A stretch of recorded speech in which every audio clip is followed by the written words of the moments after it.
Suplifters. Today's session was brutal. It was terrible and it was my fault. Because yesterday I went out with my friends and I had like a couple of drinks, let's just say that, and I came home extremely late. It was like 2 a.m.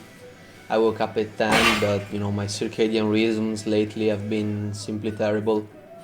And I really felt quite fatigued. I was extremely dizzy, I didn't feel good. In fact, it was it was extremely brutal. However, it is what it is. You gotta train every day. It was my fault, and you gotta own up to it. And once you start lifting, however, I usually end up simply feeling better. However, the title of today's episode is like one step forward, one step backwards, because I just noticed that while yeah, my hips are fine and I don't feel any pain while I deadlift, I noticed that I don't really lock out the lift too well because I end up never hyperextending the knees, and although I end up having my hips open up, I find it extremely hard to actually feel like I have a clear lockout. So that's what I ended up noticing while I was rewatching the tape, and it's also what I will be discussing today. What I will be discussing today, basically. I did some more volume today. I didn't go as heavy as last time, and I did like 90 kilograms by 10 for 4 times. And as you can see, I don't really lock out the lift. I go up, but my knees stay soft, and I have no idea why I started doing this thing, which I basically, pull my shoulders back for no reason, because it's just wrong and it doesn't really make any sense. And I have no idea why I'm doing that, so I really need to stop. However, these are the things that I noticed while rewatching the tape. I did my volume, I did everything, I managed to get the weight up, I didn't feel bad, I didn't hurt myself, back was feeling okay. I just felt like my abductors were a bit sore, a bit maybe tight, so I'll work on them tomorrow. And besides that, everything felt decently. However, I'm not gonna lie, it was extremely sloppy with my technique and everything. I had to really process through my head, okay, pack your lats, pull the slack out of the bar, start pushing with your feet, create tension, and then go up. However, I did what I had to do, so I guess that was okay. I might speed it up actually, because it's gonna end up being kind of boring since I'm just deadlifting and it's not that exciting. I don't really have too much to say.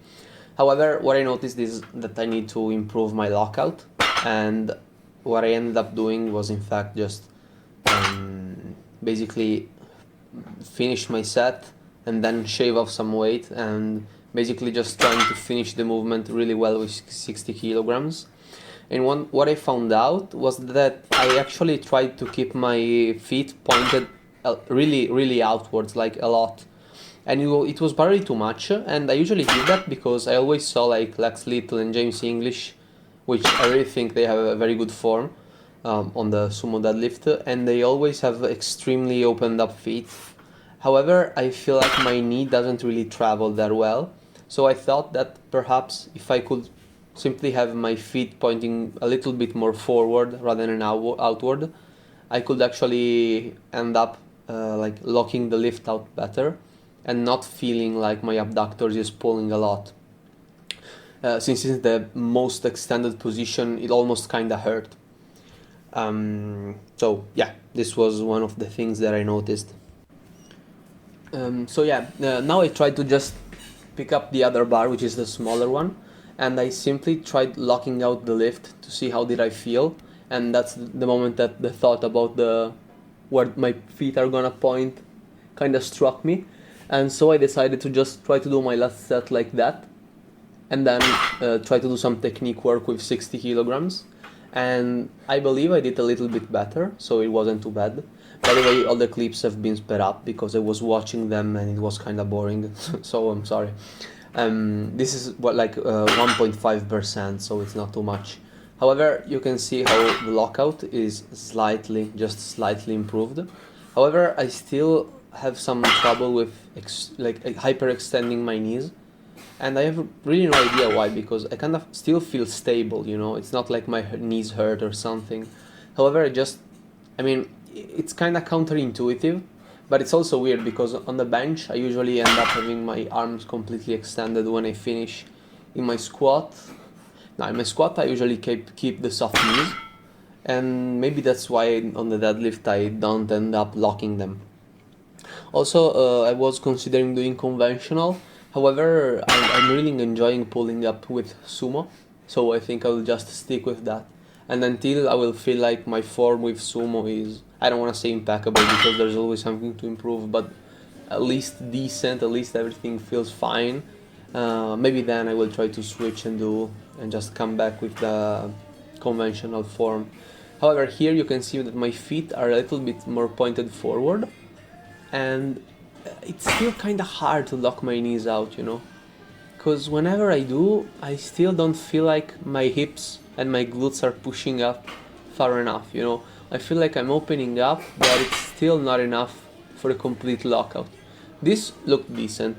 That was decent. I think that the third rep was the one that seemed to be locking out the cleanest, if I remember correctly. Yeah, that was decent. And what else? I can also stop wearing socks because I noticed that I improved my form and I no longer scrape my shins, and that's nice.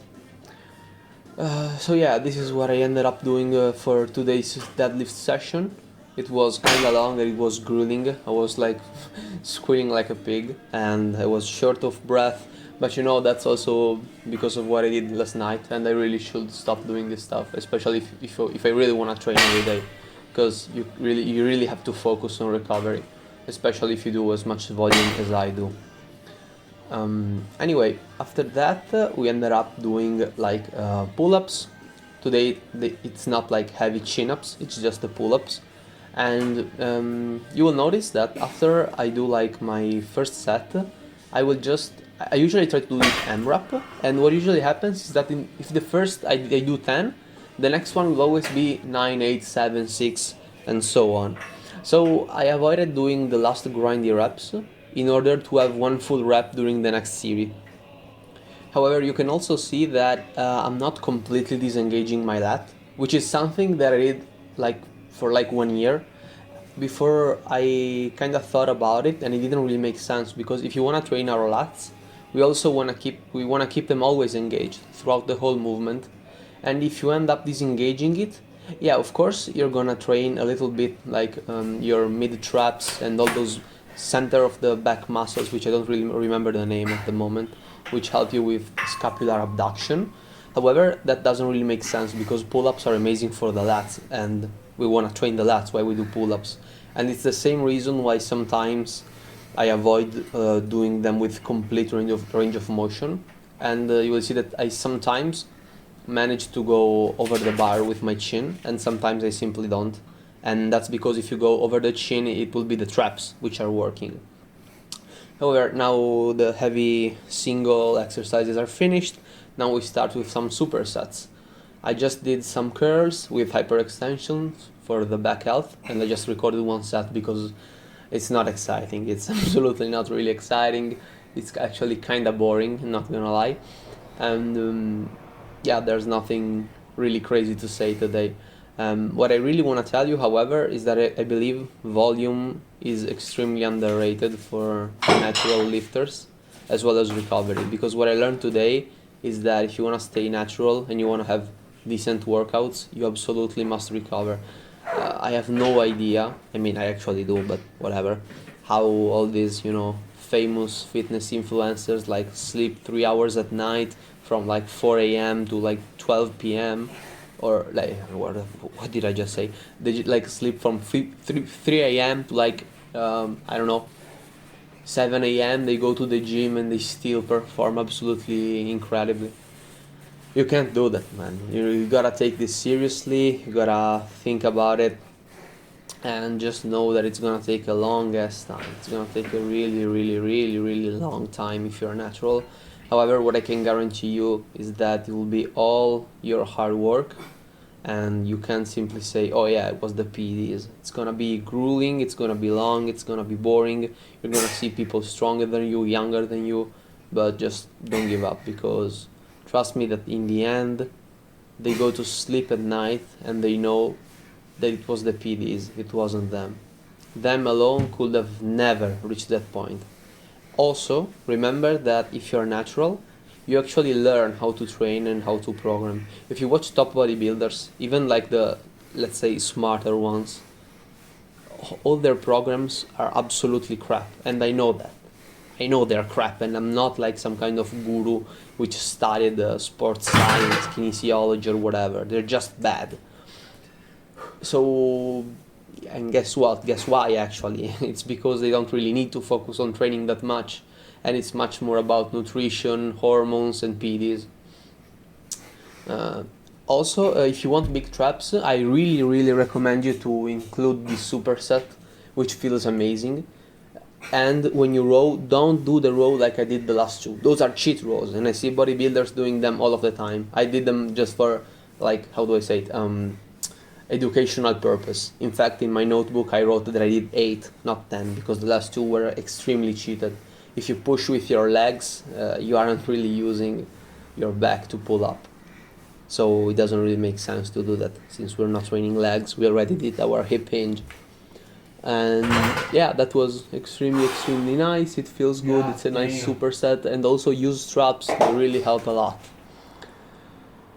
Second to last superset, pretty classic. As you know, I really like to train rear delts 4 times a week, and this is my last session. It works amazingly. It doesn't really take a lot to recover from it. I never had like sore rear delts. And then I did some hammer curls because I really enjoyed them yesterday, and I did the first 2 supersets with 10 kilograms and the last 2 with 8, since I felt quite fatigued. Since, well, I mean, I did them yesterday, but I didn't really had anything else that I wanted to do, so I just did them. So yeah, it kinda really feels good as an exercise for your forearm, for the brachioradialis, and I really want to have big forearms because, as you can see, I isolated them quite a lot, since my last superset is pretty much always the same. It's always the same thing, and it is for the forearm, which are the curls and then the squeeze. And today I did them with 15 kilograms, and something really weird happens. As you can see, I did 5 during my last set, and it was really weird because I really feel like forearms can take a lot, and since the range of motion is kind of small, you can really push a lot of weight, considering what kind of movement I'm doing, right? It's 35 kilograms and I'm literally just squeezing my hands. So also today my calluses were crazy. They hurt a really lot. So always take care of them. Maybe I will do one tutorial, but I don't really know about that. Maybe. Who knows? And yeah, always the same thing, rinse and repeat. This is not gonna be something super exciting. I hope this will motivate you to keep training, and also it's for me, and one day I'll look back at all of this stuff and I'll think, damn, I really put in the work. So see you all tomorrow, lifters.